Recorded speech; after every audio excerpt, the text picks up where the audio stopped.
안녕하십니까. 자, 오늘은 131페이지 볼 차례죠. 131페이지입니다. 자, 우리 이제 민법 시간에 권리 변동을 공부하죠. 이 중에 권리로서 대표적으로 이제 물권 가채권을 공부합니다. 그럼 권리가 변동되려면 원인이 있어야겠죠. 그 원인이 둘 중에 하나겠죠. 원인이 법률행위 또는 법률 규정 둘 중에 하나 있습니다. 우리 항상 법률행위 또는 법률 규정 이 둘 중에 하나가 원인이 돼서 이런 결과가 생기는 거죠. 이걸 공부하는 겁니다. 그래서 이 원인을 약간 어려운 말로 법률 요건이라 그랬죠. 이 결과를 법률 효과라 했습니다. 근데 우리는 시험이니까 우리는 법률 규정보다 이게 더 중요한 거죠. 그래서 우리는 지금 법률 행위가 원인이 돼서 권리가 변동하는 걸 공부하고 있습니다. 그럼 이처럼 우리가 원하는 대로 법률 행위가 원인이 돼서 권리가 변동되려면 이 법률 행위는 두 가지 조건을 갖춰야 돼요. 일단 성립해야겠죠. 일단 법률 행위로 성립해야 됩니다. 그래서 성립 요건을 갖춰야 돼요. 이걸 갖춘 걸 전제로 효력 요건을 갖춰야 됩니다. 그러니까 법률 행위가 불성립했다면 이쪽으로 넘어올 수 없다 그랬죠. 일단 성립해야지 효력이 있는 거 따지는 겁니다. 그래서 성립 요건이 먼저 당목이라고 외우셨어요. 먼저 당사자가 있고, 다음 그들이 주관하는 목적이 있고, 다음 그걸 알려야겠죠. 의사표시에서 앞글자 따서 당목이라고 했죠. 세 가지가 있으면 일단 성립을 합니다. 이제 효력 요건을 갖춰야 되는데 일단 당사자는 능력이 있어야겠죠. 능력은 세 가지가 있었어요. 먼저 권리 능력, 즉 사람으로 태어나야 됩니다. 다음 의사 능력, 즉 정신 인식력이 있어야 돼요. 뭘 하는가 제정신이어야 됩니다. 그 다음에 행위 능력, 즉 혼자 할 능력이 있어야 돼요. 세 가지 능력이 필요하고, 그 다음 법률행위 목적은 확가적타 그랬죠. 먼저 확정 가능성이 있어야 됩니다. 다음 실현 가능성, 다음에 적법성, 다음에 사회적 타당성이 있어야 돼요. 그래서 이것도 우리가 앞글 찾아서 확가적타라고 했습니다. 확가적타 있어야 된다. 다음 마지막 의사 표시는 의사와 표시로 이루어져 있죠. 의사와 표시가 일치해야 됩니다. 의사와 표시가 일치하면서 다음 의사 형성 과정에 타인에게 부당한 간섭을 받아면 안 돼요. 의사 형성 과정에 어떤 하자가 없어야 됩니다. 그래서 이 흰색을 다 갖춘 게 완전 유효입니다. 이걸 다 갖추면 자기 약속을 지키는 겁니다. 근데 이걸 다 갖춘 경우를 공부하지 않는다 그랬죠. 우리가 아파야 병원에 가듯이 이 중에 하나라도 못 갖췄을 때, 즉 결하했을 때를 가정해서 공부합니다. 더 효력 요건 중에 이제 하나라도 결하했을 때, 그때 법에서 무효 사유로 만든 게 있고, 그다음에 취소 사유로 만든 게 있습니다. 그럼 어떤 행위가 무효라면 처음부터 아무 일 없습니다. 처음부터 뭐 10년, 100년 지나도 아무 일 없어요. 따라서 자기 의무를 이행하기 전에는 이행할 필요 없습니다. 즉 약속 지킬 필요 없어요. 그리고 상대방은 나에게 이행 청구할 수 없습니다. 근데 무효인지 모르고 이행한 경우, 원래는 이행할 필요 없었죠. 근데 이행했다면 다시 돌려받으면 됩니다. 다시 내 것 돌려달라고. 정확한 명칭은 부당이득 반환 청구예요. 너가 부당하게 얻은 이득을 돌려달라고 반환 청구할 수 있습니다. 근데 여러 가지 무효 중에 지난주 하셨죠? 이 사회적 타당성을 결하했다. 이게 103조에 있습니다. 103조. 그러죠? 즉 사회질서 위반입니다. 반사회적 법률행위. 사회질서 위반 또는 반사회적 법률행위 같은 말이에요. 이 103조 위반으로 무효했을 때는, 그러니까 이행 전에는 똑같아요. 모든 무효는 이행할 필요 없습니다. 네 행했을 때 하필 그 사유가 103조 무효라면 그때는 반환 청구할 수 없습니다. 이것을 불법원인 급여라 불렀죠. 우리 불렀고, 그러니까 여기서 말한 불법이란 강행규정 위반이 아닙니다. 여기서 말하는 불법이란 103조 위반을 말해요. 그 다음 어떤 행위를 취소할 수 있다면 일단 유효입니다. 유효인데 취소권자에게 취소권이 생기는 거죠. 그럼 취소하면, 즉 취소권 행사하면 행위시로 소급해서 무효가 되죠. 그 다음에 취소권이 없어지면 즉 소멸되면 그때는 없어지면 이것만 남기 때문에 이제 유효로 확정이 됩니다. 그래서 유효가 되면 약속을 지켜야 돼요. 그래서 취소할 수 있는 법률행위는 일단 유효인데 취소하면 결국 무효가 되죠. 그러면 이쪽으로 와서 약속 지킬 필요 없는 겁니다. 이미 이행했다면 반환 총괄하면 돼요. 근데 취소권이 없어지면 유효가 되니까 이제 자기 의무를 다해야겠죠. 이때는 약속을 지키면 되는 거죠. 그래서 이제 이 중에 하나라도 결하했을 때 그걸 공부하는 겁니다. 그럼 권리 능력은 사람으로 태어나면 누구나 다 있어요. 이게 없는 걸 가정할 수 없습니다. 다음 의사 능력을 결하했다. 이게 의사한 무능력자. 그자가 한 행위는 둘 중에 무슨 사유였죠? 무효 사유였습니다. 무효. 그다음 행위 능력을 결하했다. 그게 제한 능력자죠. 제한 능력자는 세 가지가 있었죠. 먼저 미성년자, 다음 피한정 후견인, 피성년 후견인 세 명입니다. 이 사람들은 행위할 때 누구 동의 얻어야 돼요? 법정 대리인 동의 얻어야 됩니다. 근데 이 자들이 법정 대리인 동의 없이 행위하면 둘 중에 뭐 할 수 있죠? 여기는 취소 사유죠. 여기는 취소할 수 있습니다. 그다음 목적으로 오셔가지고 확가적타 여기를 결하면 여기는 다 무효 사유만 있어요. 여기는 취소가 없습니다. 그럼 확정에서는 법률의 목적이 확정 가능성이 없다. 확정 가능성 없다면 그건 무효죠. 그다음에 우리가 가능 반의가 불가능이죠. 그럼 불능은 원시적 불능, 후발적 불능이 있어요. 둘 중에 어떤 게 유효죠? 휴였죠. 후발적 불능이 유효예요. 그러죠? 그래서 여기 이제 원시적 불능이 무효가 됩니다. 그러니까 애우친각 기억나시죠? 이게 무효가 돼요. 그다음 법에 적합하는데 법률 규정은 임의 규정, 강행 규정이 있었죠. 그 중에 강행 규정입니다. 강행 규정 중에 효력 규정 위반, 효력 규정을 위반하게 되면 무효가 돼요. 그다음 이제 사회적 타당성을 결하했다. 이게 사유질서 위반 또는 반사회적 법률행위입니다. 사유질서 위반 또는 반사회적 법률행위. 이것도 이제 무효가 되는 거죠. 지난주에 여기까지 공부하셨어요. 그래서 지난주에 이 목적까지 공부하셨고, 다음 여기까지 잠깐 했었죠. 이제 의사와 피신은 일치하고 의사 형성 과정에 하자가 없어야 됩니다. 이 위에 건 지워볼게요. 이제 그랬을 때 의사와 표시가 일치하는데 이 요건을 결하했다가 의사와 표시가 불일치한 거죠. 다음 의사 형성 과정에 하자가 없어야 돼요. 이 요건을 결하했다가 의사 형성 과정에 하자가 존재한단 말입니다. 그럼 불일치가 세 가지가 있었고 하자 있는 게 두 개 있었어요. 우리가 비통착사강 하셨죠? 먼저 불일치가 먼저 비진이 표시가 있습니다. 이게 진이 아닌 의사 표시죠. 그다음에 둘이 짜고 통정의 표시가 있었어요. 그다음에 착오가 있었습니다. 착오. 그다음에 하자 있는 게 사기강박이 있었어요. 그럼 의사 형성 과정에 하자가 있다는 말은 의사와 표시가 일치한 겁니까? 불일치한 겁니까? 의사 형성 과정에 하자가 있어요. 여기. 그럼 의사와 표시는 일치했어요? 불일치했어요? 일치한 겁니다. 의사와 표시는 일치한 거예요. 일치했지만 하자가 존재한단 말이죠. 여기도 불일치면 불일치 나올까요? 뭔가 다르겠죠? 이쪽이 불일치, 여기는 일치하지만 의사 형성 과정에 타인에게 이르게 간섭을 하는 겁니다. 하자 있는 겁니다. 그래서 여기를 우리가 비통착사강이라 했어요. 그다음 이제 무효 취소는 원칙이 절대적이라고 생각하시면 돼요. 절대적 무효. 절대적 무효.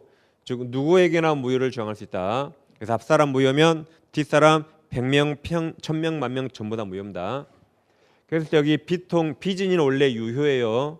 근데 예외적 무효입니다. 그랬을 때 비통에 무효 사유가 있었어요. 무효 사유. 그다음에 착사강 이쪽에 취소 사유가 있습니다. 그럼 무효 취소는 절대적 무효가 원칙인데 여기 무효 취소는 약간 특이해서요. 여기는 절대적이 아니라 상대적 무효 취소입니다. 상대적이란 사람을 봐가면서 무효 취소를 정해요. 그럴 때 제3자가 있는데 제3자가 선이라면 선이의 제3자에게는 무효 취소로 주장할 수 없다. 같은 말이 대항할 수 없습니다. 그 말은 선이 3자가 보호되는 결과가 돼요. 마치 유효로 이 보호되는 결과가 되는 겁니다. 그럼 이제 비진이 표시는 이게 진이 아닌 의사 표시죠. 이게 혼자 헛소리예요. 혼자 마음에 없는 헛소리라는 겁니다. 다음 통정어휘는 둘이 짜고 헛소리예요. 그러니까 둘 다 헛소리니까 의사 표시가 불일치입니다. 근데 이건 혼자 헛소리, 이건 둘이 짜고 헛소리입니다. 착오는 혼자 착각에 빠진 거죠. 혼자 착각. 그다음에 사기는 누구한테 속았어요. 속아서 의사 표시. 그러니까 하자가 있는 겁니다. 타인에게 부당해서 받았어요. 강박은 무서워서 쫄아서 의사 표시입니다. 누구한테 이거 두 개 당한 거죠. 그래서 이게 이제 비정상적 의사 표시고 이게 민법에서 제일 어렵다 그랬습니다. 민법에서 제일 어려운 게 한 5개인데 그중에 하나면 되게. 그래서 지난주에 여기까지 좀 맛만 봤어요. 다음에 이제 오늘부터 학원 안 나실까 봐 제가 일부러 여기까지 맛만 본 겁니다.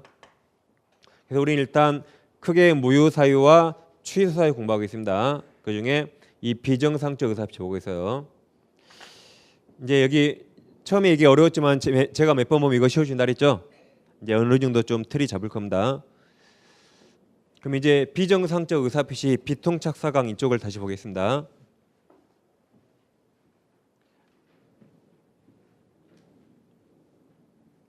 일단 이제 들어가기 전에 우리가 지난주에 법률 용어를 공부하셨어요.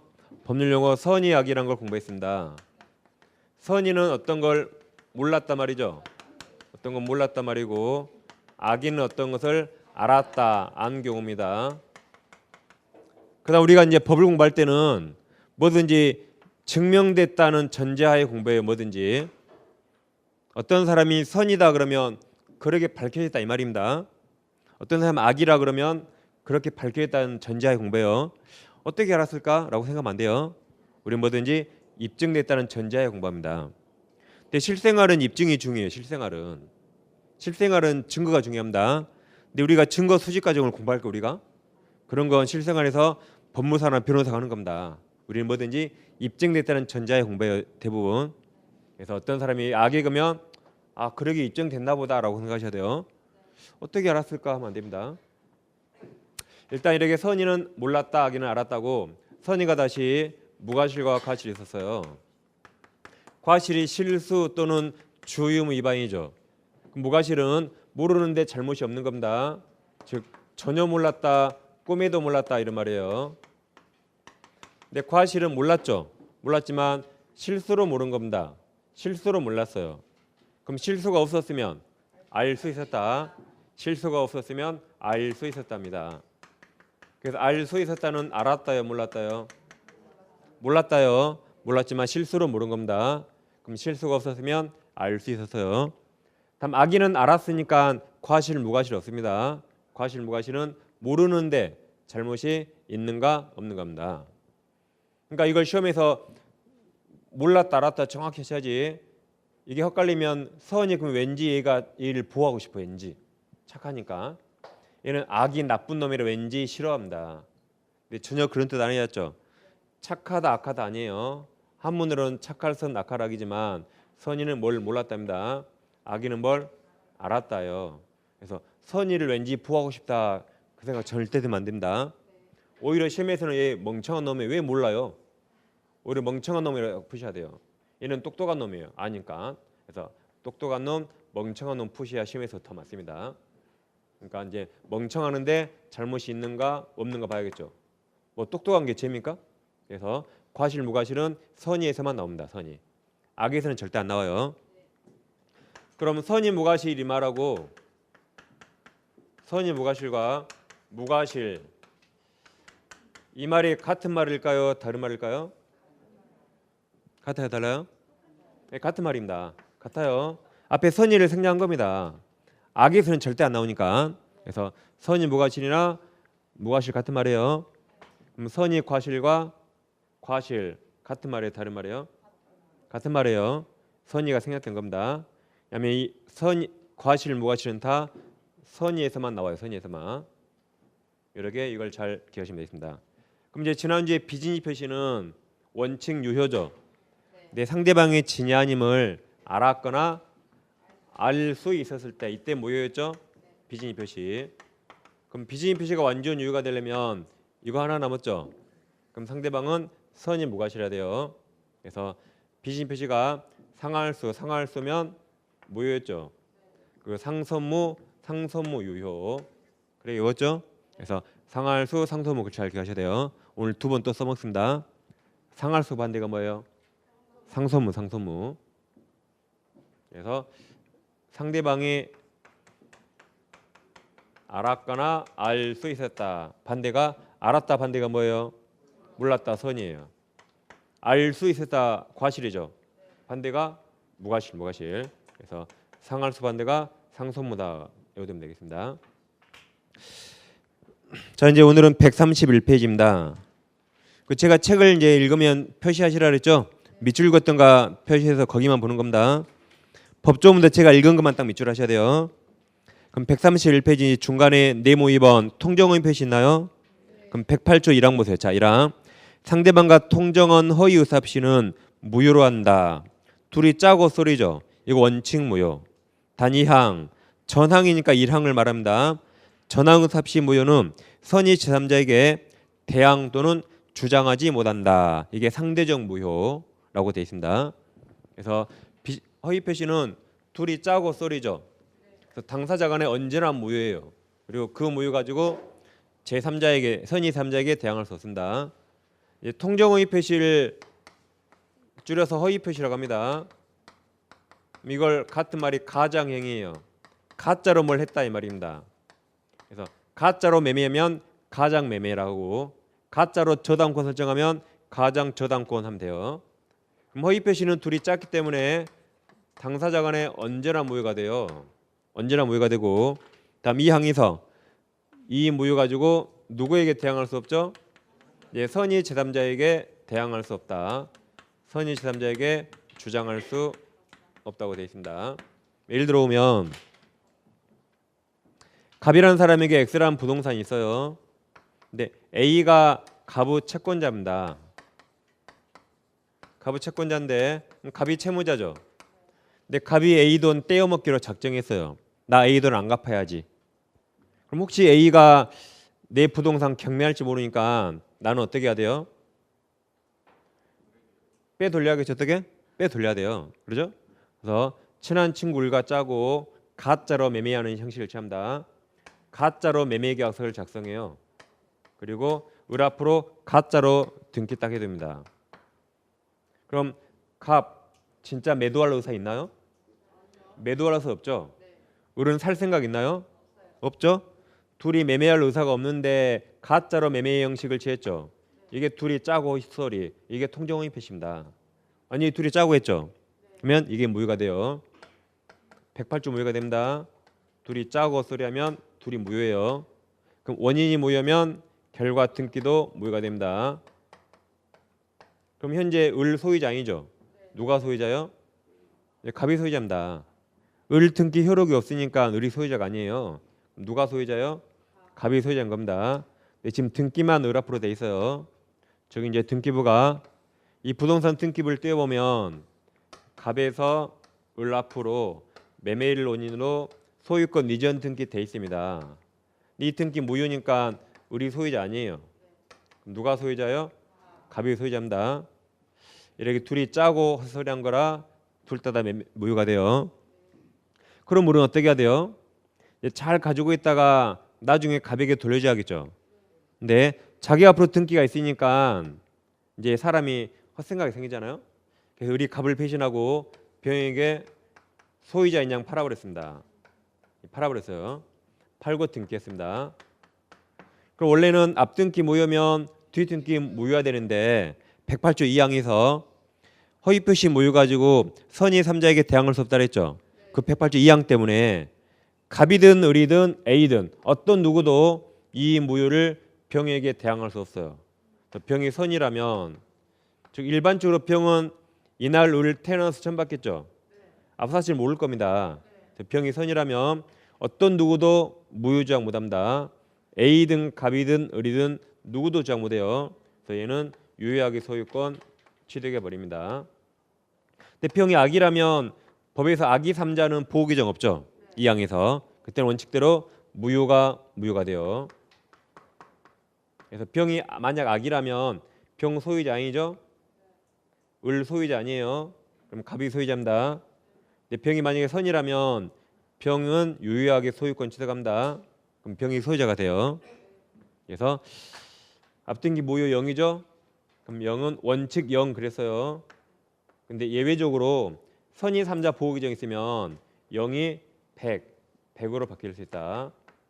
이제 지난주에 등기는 이렇게 하고 있죠. 앞사람 유효면 수학으로 100이에요. 유효를 넘겨받으면 뒷사람은 뭘 알았던 몰랐던 원칙타 유효 100입니다. 근데 앞사람 무효면 0이에요.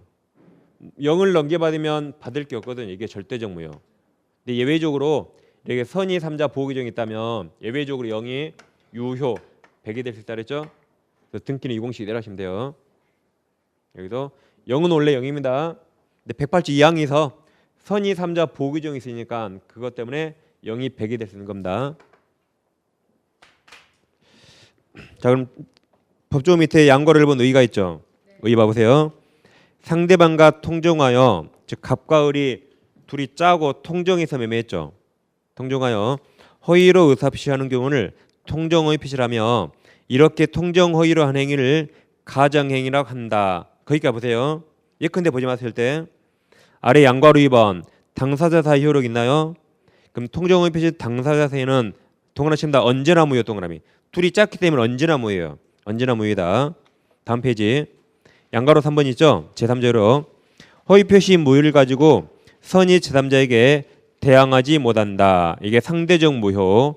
선이 3자 보호됩니다. 아래 핵심 다직이 있나요? 그게 이제 이 사건이에요. 이 사례 이대로입니다. 자, 핵심 다직 봐보세요. 채권자 A의 강제 집행, 이 경매라고 생각하시면 돼요. 쉽게.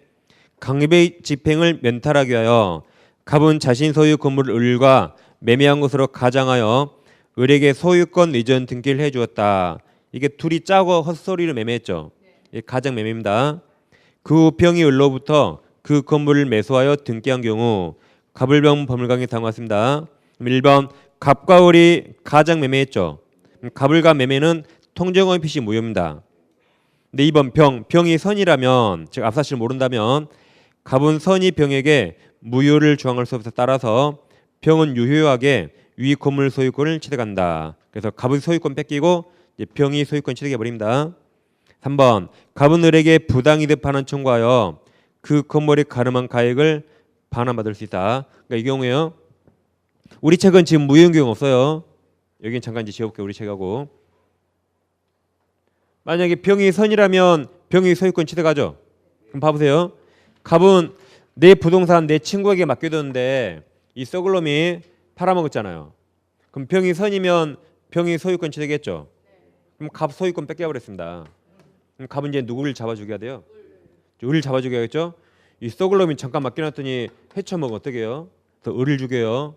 어떻게 죽여요? 민법에서 죽인다는 돈으로 죽여요. 돈. 그래서 내 부동산 뺏겼잖아요. 그래서 손해배상 청구하거나 아니면 을이 받아먹은 이 돈 있잖아요. 이 돈을 이제 부당이득 반환 청구하면 됩니다. 다시 을이 파는 바람에 병이 소유권 취득했어요. 내 소유권 뺏겼으니까 을에게 손해배상 청구하거나 또는 을이 받아먹은 이 돈을 부당이득 반환 청구하면 되는 겁니다. 그게 3번이에요. 그래서 다시 3번 갑은 을에게 부당이득 반환 청구하여 그 건물의 가름이 대신한 그 가액, 그 매매 가액 이것을 받아가면 되는 겁니다. 여기까지 허위 표시는 그다지 어렵진 않아요. 지금까지 비통 무효사에 보셨습니다. 오른쪽 133페이지 보세요. 네모 3번이 차고입니까? 차고는 누가 건드렸나요? 혼자 착각이나요? 혼자 착각이에요. 그럼 자 109조 봐보세요. 착오로 인한 의사표시 보세요. 자, 이랑 의사표시는 법률행위의 내용 동원하십니다. 내용의 그다음 중요 부분 동원해 보세요. 중요 부분에 착오가 있는 때는 취소할 수 있다. 그러나 이걸 단서라고 그랬죠. 그러나 단서 그 착오가 표의자의 동그라칩니다. 중대한 과실 동그라미. 중대한 과실로 인한 때는 취소하지 못한다. 다시 한번 읽어볼게요. 자이랑 의사표시는 법률행위의 첫째 내용이 돼야 돼요. 내용에 두 번째 중요 부분이어야 돼요. 안 중요하면 취소 못합니다. 중요 부분에 착오가 있는 때 취소할 수 있다. 그러나 그 착오가 표의자의 중대한 과실로 인한 때는 취소하지 못한다. 2항 전항이 1항을 말합니다. 전항 의사표시 취소는 선의 제3자에게 대항하지 못한다. 그래서 이게 상대적 취소. 선의 3자가 보호되는 거죠. 그럼 우리가 이제 109조 1항 2항 읽어봤잖아요. 그럼 착오에 빠져 의사표시 했습니다. 그럼 원칙 취소할 수 있습니까? 없습니까? 착오에 빠져 의사표시 했어요. 취소할 수 있어요? 없어요? 못합니다. 취소 못해요. 만약에 착오로 취소할 수 있다 그러면 우리 모든 의사표시를 다 취소해버립니다. 어젯밤에 분양권 하나 샀어요. 남편한테 뒤지게 혼났어요. 그럼 오늘 가서 제가 어제 착오에 빠졌어요. 취소하면 될까요? 안 되겠죠? 착오는 혼자 착각이라 취소 못해요.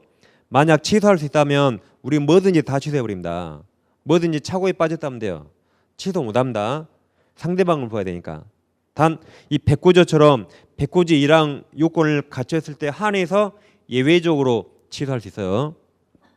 그래서 착오는 혼자 착각이라 착오에 빠져 의사표시했죠. 그러면 원칙 취소 못해요. 책임져야 됩니다. 단 이 109조 요건을 갖췄을 때 예외적으로 착오 취소할 수 있습니다. 그래서 착오 취소하기 위한 요건이 109조에 써 있어요. 그럼 우리가 동그라미 3개 쳐봤죠. 착오로 취소하려면 첫째 법률행위 내용이 돼야 됩니다. 첫째 법률행위 내용이 돼야 돼요. 그러면서 중요해야 돼요. 중요 부분에 착오가 있어야 된다. 안 중요하면 취소 못합니다. 셋째 중대한 과실, 이걸 줄여서 중과실 그래요. 법조문에 중과실 있으면 취소 못한다 그랬죠. 그러죠? 그럼 취소하려면 중대한 과실이 있어야 돼요? 없어야 돼요? 취소하려면 없으면 취소할 수 있는 겁니다. 다시 법조문에는 중대한 과실이 있으면 취소 못한다 그랬죠. 그럼 취소하려면 중과실 없어야 돼요. 따라서 취소하려면 3가지가 필요합니다. 첫째 법률행위 내용이 돼야 돼요. 다음 착오가 중요해야 됩니다. 세 번째 중과실 없어야 돼요. 그러면 착오 이유로 취소할 수 있다. 이런 거 같으면 원칙 취소 못합니다. 책임져야 돼요. 이렇게 이제 법조문을 정확히 해석하셔야 됩니다. 다음 2항에서 이제 상대적 취소가 나옵니다. 법조문 밑에 이제 양과를 본 의의가 있어요. 자, 의의 보세요. 표의자가 착각에 빠져서 의사표시한 경우를 말한다. 착오에 의한 의사표시는 표의자가 혼자 착각에 빠진 것이므로 그 말은 원래 취소 못해요. 그 다음에 법률행위 중요 부분에 착오가 있고 중대한 과실이 없는 경우에 한하여 취소할 수 있다. 그 말이 원래 못해요. 근데 이 109조 요건을 갖췄을 때 한해서 예외적으로 취소할 수 있습니다. 의미를 하시면 되겠어요. 그럼 여기서 이제 중대한 과실 나오는데, 그러니까 이게 우리 사람 이제 괴롭히게, 이게 사람을 괴롭힙니다. 다시 여기 와보세요. 아까 선이가 무슨 말이에요?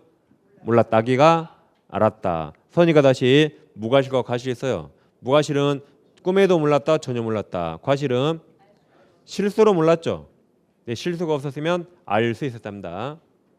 이 과실이 다시 그냥 과실 그러면 경과실을 말해요. 경과실. 따라서 중대한 과실은 꼭 중자를 써줘야 돼요. 중대한 과실 또는 중과실이라고 해야 됩니다. 다시 그냥 과실은 경과실이에요. 가벼운 과실. 이건 중과실입니다. 그럼 둘 중에 어떤 게 더 주의 의무를 위반한 거죠? 이게 훨씬 더 조심 안 한 거죠. 이것은 일반적인 실수, 일반적인 주의 의무 위반입니다. 이건 현저한 실수 또는 현저한 주의 의무 위반이에요. 그렇죠? 여기까지 이제 끝나면 돼. 여기까지. 이제 더 이상 없어요. 자, 그럼 착오에 빠진 건 선일까요, 약일까요? 착오에 빠진 건 선일까요, 약일까요? 그렇죠, 선입니다. 우리 지금 여기 하니까 여기 찍어도 여기다 찍어 하겠죠? 착오에 빠진 건 내가 착오에 빠진지 알아요, 몰라요? 모르는 게 착오입니다. 그렇죠? 착오란 내가 지금 잠깐 착오에 빠졌잖아요. 그 사실 내가 모르는 거예요. 내가 모르는 겁니다. 착오는. 그랬을 때 중과실 있으면 취소할 수 있다 없다? 취소할 수 없다 그랬어요. 그러면 그냥 과실 있으면 취소할 수 있습니다. 착오로. 다시 그냥 과실 있으면 착오로 취소할 수 있어요. 단 이걸 다 갖췄을 때. 그러니까 착오에 빠진 건 약간의 과실이 있겠죠. 착오에 빠졌다가 약간의 과실이 있는 겁니다. 그래서 약간의 과실이 있으면 취소할 가능성이 있어요. 중과실일 때만 취소 못합니다. 여기까지 해서 선의 악의를 정확히 계속 연습해 주시면 돼요. 아무튼 이건 학교에 갈 때까지 우리를 괴롭힌다 했습니다. 그러게 이제 처음에 내용이 되고 중요가 되고 중과실 없으면 취소했어요. 그럼 이제 밑에 양괄호 2번을 보세요. 책으로 오세요. 양괄호 2번 제목에서 법률행위 자 내용 동그라미 내용의 중요 부분 동그라미입니다. 중요 부분에 착오가 있어야 취소할 수 있다. 그럼 동그라미 1번 중요 부분 착오에 해당하기 위해서는 주관적 요건 동그라미입니다. 주관적 요건으로는 표의자가 의사표시한 자, 표의자가 착오를 알았더라면 의사표시를 하지 않았을 정도로 중요하고, 즉 착오에 빠진 자가 착오가 없었더라면 안 했어야 돼요. 그죠? 착오에 빠지지 않았다면 안 했어야 돼요. 그 다음 객관적 요건 동그라미입니다. 객관적 요건으로는 일반인 우리도 표의자 입장에서 그 착오를 알았더라면 의사표시하지 않았을 정도로 중요해야 됩니다. 그러니까 주관적이 뭐예요? 표의자 그 자신도 착오가 없었으면 그걸 안 했어야 돼요. 객관적 우리들도 착오가 없었더라면 그것을 안 했을 것이다라고 해야 됩니다. 그 다음 동그라미 3번. 자, 3번 이겁니다. 그럼 중요 부분은 경제적 불이익이 있어야 돼요. 우리 대법원이 중요 부분 판단한 가장 중요한 잣대로서 경제적 불이익이 있어야 돼요. 한마디로 손해, 재산상 손해가 있어야 됩니다. 그러니까 착오는 웬만하면 취소 못합니다. 혼자 착각이라. 따라서 설사 착오에 빠졌더라도 손해가 없대요. 그럼 안 중요합니다. 다시 설사 착오에 빠지더라도 손해가 없다면 안 중요하니까 취소 못해요. 그래서 경제적 손해가 있어야 중요 부분이 되는 겁니다. 그럼 이제 동그라미 3번 착오로 인하여 표의자가 동그라미 칩니다. 경제적 불이익 동그라미 하세요. 경제적 불이익 것이 아니라고 한다면 이를 법률의 내용에 중요 부분 착오라고 할 수 없다. 그럼 취소할 수 있어요 없어요? 없죠. 중요 부분 착오 아니니까 취소할 수 없단 말입니다. 다음 4번 토지의 자 현황 동그라미입니다. 다음 경계 동그라미. 경계가 하는 착오 아래쪽 착오는 중요 부분 착오에 해당한다 그랬어요. 그리고 중간에 이해가 있죠? 자 이런 겁니다. 자 여기 이렇게 하천이 흘러요. 하천. 그리고 하천 옆에 농지가 약 1200평 있어요. 그래서 농지 1200평을 다 농지인 줄 알고 샀거든요. 옆에 물도 있어 물대기 좋죠. 1200평 농지인 줄 알고 샀는데 나중에 비가 온 날 아침에 가봤거든요. 그러니까 하천이 여기까지 이렇게 흘러버립니다. 여기까지 하천이. 그래서 약 600평 가량이 물이 잠겨버려요. 600평이. 오 나 착오니까 취소한다 그랬어요. 착오니까 취소한다. 그럼 이게 중요 부분 착오인가 아닌가? 중요한 것 같아요? 안 중요한 것 같아요? 중요해 보이죠? 농지인 줄 알았는데 약 절반이 하천입니다. 엄청 중요합니다. 평당가치면 엄청 커요. 그래서 이것은 중요 부분 착오로 했습니다. 중요 부분 착오니까 이제 중과실 없으면 취소할 수 있어요. 근데 이 판례는 중과실은 판단하지 않았어요. 그냥 중요한 거 아닌가만 판단했습니다. 그래서 그 가로 안에 이해가 있죠? 이해를 한번 읽어보시면 돼요. 그 다음에 양가로 3번 착오가 표의자의 동그라미 칩니다. 중대한 과실 동그라미. 중대한 과실을 인한 때는 취소하지 못한다. 그럼 동그라미 1번 중요 부분 착오가 있더라도 표의자가 현저하게 주의의무를 위반한 경우 이게 중과실. 그때는 취소하지 못한다. 그럼 동그라미 3번을 보세요. 3번은 자 부동산 다음에 중개업자 동그라미 칩니다. 중개업자. 중개업자가 다른 점포를 매매 목적물로 잘못 소개하여 매수인이 매매 목적물에 관하여 착오를 일으킨 경우에 매수인에게 중과실은 인정되지 않는다 그랬어요. 즉 상가가 있는데 상가가 101호, 102호가 있어요. 근데 중개업자가 실수해서 상가를 잘못 소개했어요. 그래서 중개업자 말을 믿는 바람에 매수인이 목적물에 관해서 착오에 빠졌대요. 그럼 이건 중과실 있는 거 없는가? 이 사람은 전문가 말을 신뢰했죠. 그럼 이 사람은 중과실 없다 그랬어요. 부동산 중개업자 전문가 말을 신뢰했죠. 그럼 이 사람은 중과실 없다 그랬어요. 그럼 취소할 수 있는 겁니다. 상가를 착각해서 매매를 잘못했대요. 근데 전문가를 신뢰했기 때문에 중당할 수 없다 그랬습니다. 그러면 취소할 수 있다 없다? 있다가 되는 거죠. 그러게 아까 토지 농지와 이거 두 가지 사례 일단 비교하시면 되겠습니다. 다음 제일 밑에 양가로 4번 제3자에 대한 요력 있죠. 아까 법조문 봤죠. 그대로죠. 착오로 인한 취소는 선의 제3자에게 대항이나 주장하지 못합니다. 상대적 취소. 여기까지 일단 보시면 되겠어요. 다음 넘겨가시면 네모 4번 사기 강박이 있습니다. 가로 열고 하자에 있는 의사표시 그랬죠. 그럼 110조 1항과 2항 있습니까? 자, 1항과 2항을 잘 비교하셔야 돼요.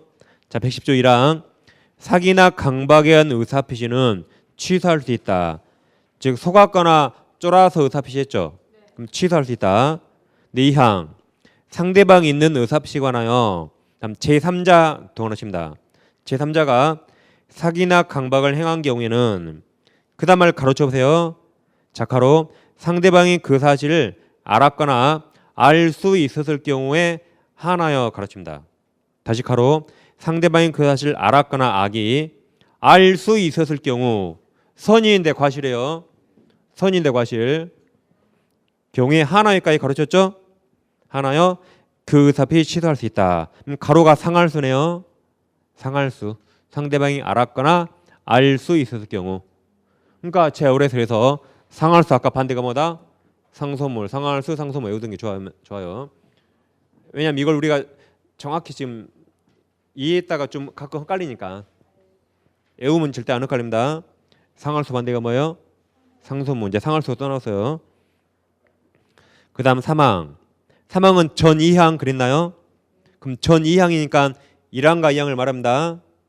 전 2항이니까 매당 1항과 2항을 말해요. 그럼 1항, 2항 의사표시 취소는 선의 제3자에게 대항 또는 주장하지 못한다. 그래서 이게 상대적 취소. 어렵죠?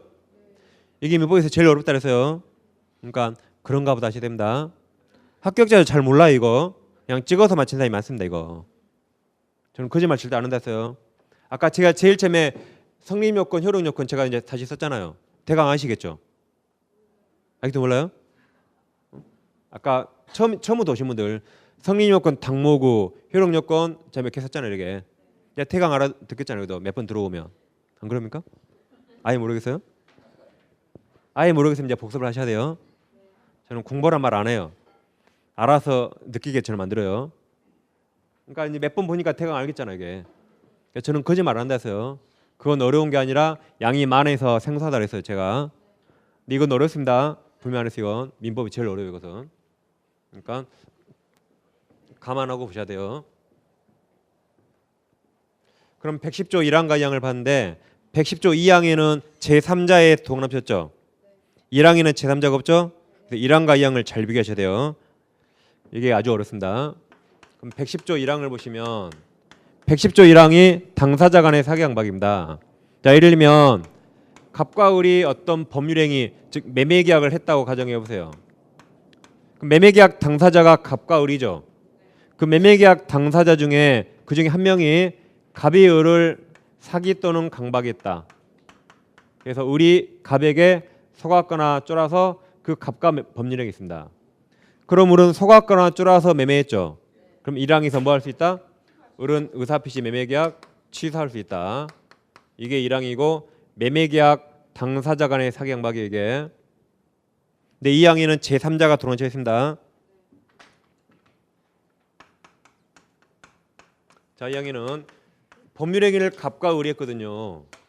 법률행위를 갑과 을이 했는데 사기 강박은 매매계약 당사자 중에 한 명이 아니라 매매계약을 하지 않은 제3자가 여러 개의 사기 강박이 있어요. 그래서 A가 을을 사기 또는 강박해서 을이 A에게 속았거나 쫄았죠. 근데 법률행위는 갑과 한 겁니다.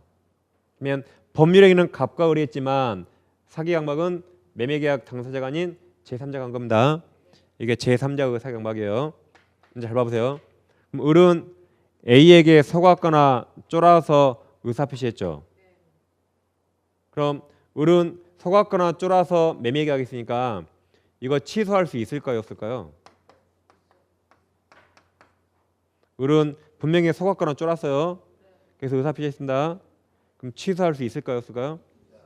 원칙 없습니다. 원칙 없어요. 왜냐하면 봐보세요. 매매를 갑과 을이 했죠. 만약에 사기 강박 당했기 때문에 이걸 취소할 수 있다고 가정하면 우리는 모든 매매 계약 다 취소해 버립니다. 또 어제 아파트 매매 계약 체결했어요. 어제 후회했거든요. 그럼 친구 하나만 꼬시면 돼요. 야, 너가 그저께 나를 속였다 그래. 그저께 너가 칼 들고 우리 집 왔다 그래. 그래서 다 취소해 버립니다. 그러니까 우리 생각은 갑과 A가 친할 것 같죠? 갑이 시켜서 했을 것 같죠? 근데 법은 그렇게 생각 안 해요. 두 명을 친하게 봐서 이걸 취소할 수 있다고 해버리면 친구 하나만 꼬시면 다 취소해버립니다. 다 모든 계약을. 그럼 안 되겠죠. 그래서 법에서는 두 명에 각각 봐서 취소할까 봐 이 상대방을 뭐예요? 상대방을 보호하기 위해서 원칙 취소 못합니다. 다시 법에서는 둘이 짜고 취소해버릴까 봐 이 을 상대방을 보호하기 위해서 원칙 취소 못해요. 이해되시죠, 대강? 단, 그럼 언제 취소하는가? 그럼 이자를 보호할 필요 없을 때. 그럼 상대방도 매매할 당시에 을 눈빛을 보니까 뭐에 홀려 있어요? 을 눈빛이 시퍼래요. 을 눈빛이. 그래서 매매할 당시 갑도 을이 당해서 왔다는 것을 이 상대방 갑도 알았거나 알 수 있었다면 그때 얘 별로 보호할 필요 없잖아요. 그때 한해서 예외적으로 이걸 취소할 수 있다. 다시 해볼게요. 이제 제3자가 사기 강박에서 을이 A에게 속았거나 쫄아서 갑과 매매했죠. 그럼 원칙 취소할 수 있을 것인가? 원칙 못합니다. 왜냐하면 취소할 수 있다고 해버리면 우리 친구 한 명만 꼬시면 돼요. 그래서 둘이 짜고 취소할까 봐 이 상대방, 을의 상대방 갑을 보호하기 위해서 원칙 취소 못합니다. 예외적으로 이 갑을 보호할 필요 없을 때 이 상대방도 매매할 당시에 을이 당해서 왔다는 것을 상대방도 이날 알았거나 알 수 있었다면 별로 보호할 필요 없죠. 그때 한해서 예외적으로 취소할 수 있어요. 거기를 가로치는 겁니다. 원칙 취소 못합니다. 그래서 상할수 기억하시면 돼요. 그다음 2항에서 이제 3항에서 상대적 취소라 그랬죠. 선의 3자 보대입니다. 그럼 법조 밑에 양과를 본 의 있나요? 의는 동그라미 1번, 2번 네 줄 다 왼쪽에 척하세요. 읽어보세요. 사기는 속았다, 강박은 쫄았답니다. 집에서 읽어보시고. 그 밑에 양과로 2번 효과 있나요? 효과 1번. 사기나 강박은 의사표시는 취소할 수 있다. 2번. 사기나 강박은 취소는 선의 제3자에게 대항하지 못합니다. 양가로 3번에 제3자 동그라미 제3자. 그럼 동그라미 1번. 상대방이 제3자의 사기나 강박을 알았거나 알 수 있었을 경우에 하나요. 이게 상할수 지금까지 상할수. 그러니까 상할수의 의도잖아요. 그럼 시험장에서 1번을 상할수로 딱 1초만 읽어버립니다. 1번을. 그럼 상할수의 하나요. 취소할 수 있다 맞았죠? 그죠? 그럼 봐보세요. 그럼 상할수 반대 뭐예요? 이제 네, 상서무. 그럼 상대방이 이런 사실을 모르고 과실없다면 그때 취소 못하는 겁니다. 다시 상할수 반대가 뭐예요? 상서무예요. 그럼 갑은 취소 안 나가려면 갑은 상서무해야 돼요. 그래서 상할수일 때 한해서 취소할 수 있으니까 얘가 상서무면 을은 취소 못하는 겁니다. 그래서 상할수, 상서무, 상할수, 상서무 보시면 돼요. 그게 동그란 2번이에요. 상대방이 선이 무가치는 경우에는 취소하지 못한다. 이게 원칙 취소 못한다. 1번이 예외입니다. 자 3번 예컨대 칠판의 살입니다. 예컨대 A의 기망이 사기입니다. 기망이 사기예요. 기망 후에 갑이 을에게 자신 부동산을 매도한 경우 여기죠? 사람을 잠깐 볼게요. A의 기망에 갑이 을에게 팔았대요. 그럼 누가 당했어요? 다시 3번 예컨대 A의 기망 후에 갑이 을에게 자신 부동산을 매도한 경우까지 A가 속였죠. 누구를 속였어요? 한국말 어려워요. 누구를 속였어요? A가 속였다니까요. 누구를 속였어요? 누구를? 갑을 갑이 속았어요. 다시 보세요. 예컨대 A의 기망에 갑이 을에게, 그러니까 갑이 속았단 말이에요. 사람은 작가복귀에게 여기를 갑입니다. 갑이 당한 거예요. 그러니까 이게 어렵다는 게 이렇게 한국말이 어려워요 일단. 그리고 이게 어려워서 또 한국말 어렵지 이게 어렵지. 그러니까 이걸 다 맞힌 분은 찍어서 맞힌 거예요 시험장에서. A의 기망에 갑이 을에게 매매한 겁니다. 다시 한번 예컨대 A의 기망에 갑이 을에게 자지문을 매도한 경우 그 뒤에 동그라미 1번 써보세요. 쉼표 뒤에 동그라미 1번 을이 상대방 을이 기망 사실을 알았거나 알 수 있을 경우에 하나요. 상할 수 하나요. 갑은 매매 계약을 취소할 수 있고. 다음 동그라미 2번 적어보세요. 2번 을이 상대방 을이 기망 사실에 대해서 선이 무과실인 경우 상소무인 경우에 갑은 매매 계약 취소하지 못한다. 그래서 상할 수 상소무 외우시면 헷갈리지 않습니다. 상할 수 상소무.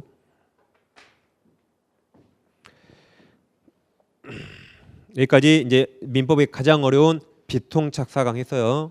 비통착사강. 그다음 이제 제일 밑에 04번 의사표시 효력 발생 시기가 있죠. 이제 네모 1번 도달주기가 있는데 자 봐보세요. 의사표시 당사자는 대화자와 격지자가 있습니다. 이 격은 뭘 격자예요? 대화자와 격지자는 거리가 멀다 그 말이 아닙니다. 시간상 개념이에요. 시간상. 즉 내 의사표시가 얼마나 빨리 상대방에게 도달하는가 문제입니다.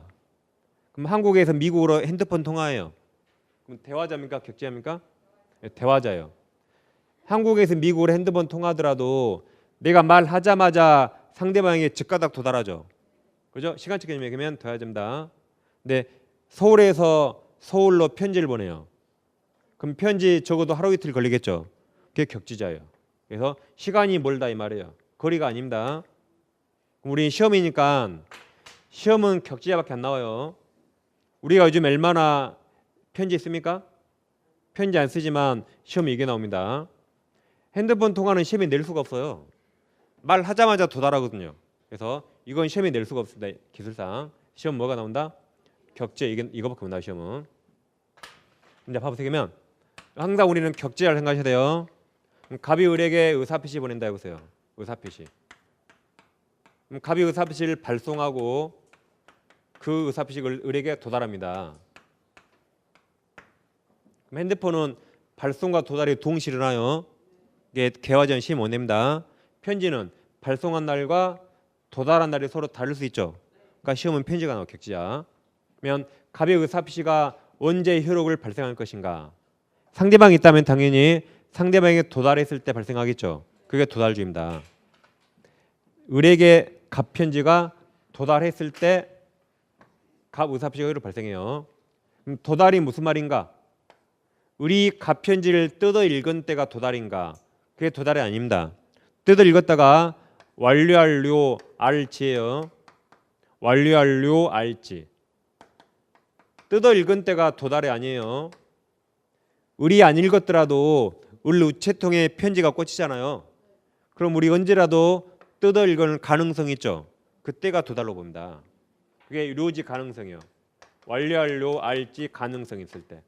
이게 도달입니다. 을이 아직 편지를 안 읽었더라도 을 우체통에 꽂히면 을이 언제든지 읽을 수 있죠. 그게 도달이에요. 꼭 을이 뜯어 읽은 때 그게 도달로 의미한 거 아닙니다. 왜냐하면 갑이 채권자예요. 우리 갑 편지를 받았네요. 근데 편지 안 읽어봐도 편지에 뭐가 써 있을까요? 그렇죠. 돈 내나 딱 세 글자 써 있어요. 그러니까 안 읽어도 그건 이미 도달해버린 겁니다. 이것은. 아시겠죠? 꼭 읽은 때를 도달로 알면 우리 뜻을 읽은 때가 만약 도달이라면 그러면 갑의 돈 갚어 의사표시는 평생 도달 안 합니다. 우리에게. 안 읽어 버려버리니까. 그러니까 우리 버려버렸더라도 우리 요리지 강성이 있었죠. 그게 도달이요. 도달. 그럼 도달주의를 취하는 결과 우리 그래요. 난 너 편지 받은 적 없는데 그래요. 사실은 받았거든요. 난 너 편지 받은 적 없어. 그럼 누가 입증할까요? 갑이 입증해야겠죠? 다시 의리 그래요. 의리 사실은 갑 편지 받았거든요. 근데 의리 그래요. 나 너 편지 받은 적 없는데? 그럼 누가 입증해야 할까요? 갑이 입증해야 돼요. 너 내 편지 받았잖아 라고 누가 입증한다? 이 표의자 발송이자가 입증합니다. 그러니까 우리가 중요한 문서는 100원짜리 우표로 보냅니까? 내용증명을 보냅니까? 내용증명을 보내요. 왜 그래요? 내가 내용증명이 의뢰에 갔는데 나에게 이게 되돌아오지 않으면 너 받았지라고 추정해버립니다. 도달이 추정이 돼요. 그렇기 때문에 우리가 중요한 문서는 내용증명 보낸 겁니다. 비싼 돈 들여서. 왜 그래요? 내가 입증해야 되니까. 우리 입증해야 된다면 내가 괜히 100원짜리 우표 보내지 비싼 돈 보냅니까? 안 그러죠? 우리가 내용증명이나 등기우표를 보낸 이유는 이렇게 돈 들여서 편지를 보냈는데 값 보낸 사람에게 되돌아오지 않으면, 즉 반송되지 않으면 너 받았지라고 추정해버립니다. 도달을 추정해버립니다. 그래서 이렇게 비싼 돈 들여 이런 걸 보낸 겁니다. 왜냐하면 내가 입증해야 되니까. 이게 도달주의 결과입니다. 그럼 이제 책에 이제 제일 밑에 111조 있나요?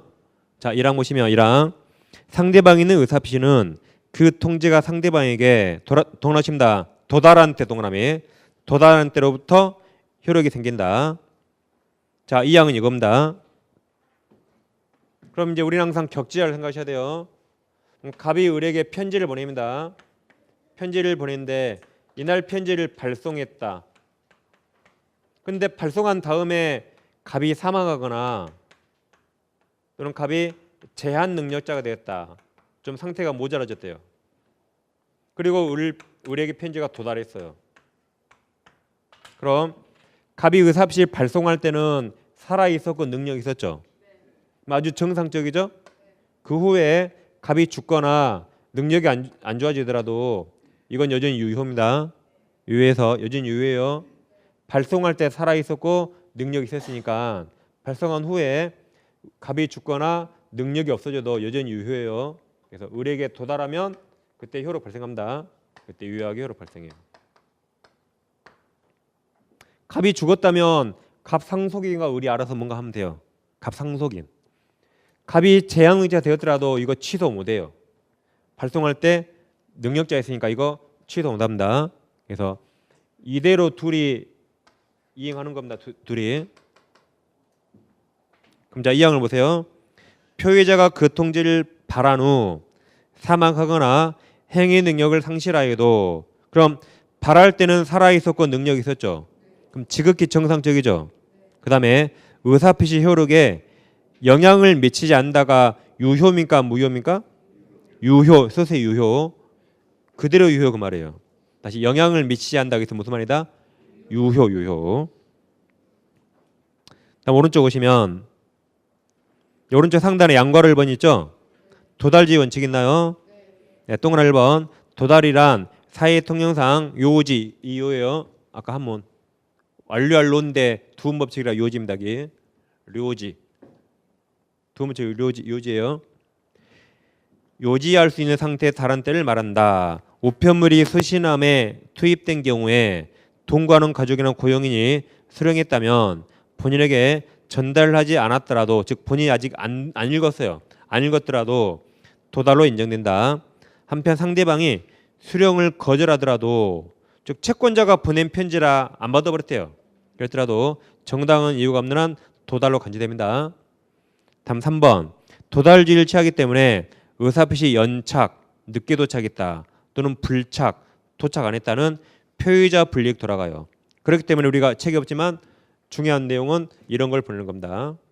이거 보냈는데 나에게 되돌아오지 않으면 을에게 도달한 걸로 추정해버립니다.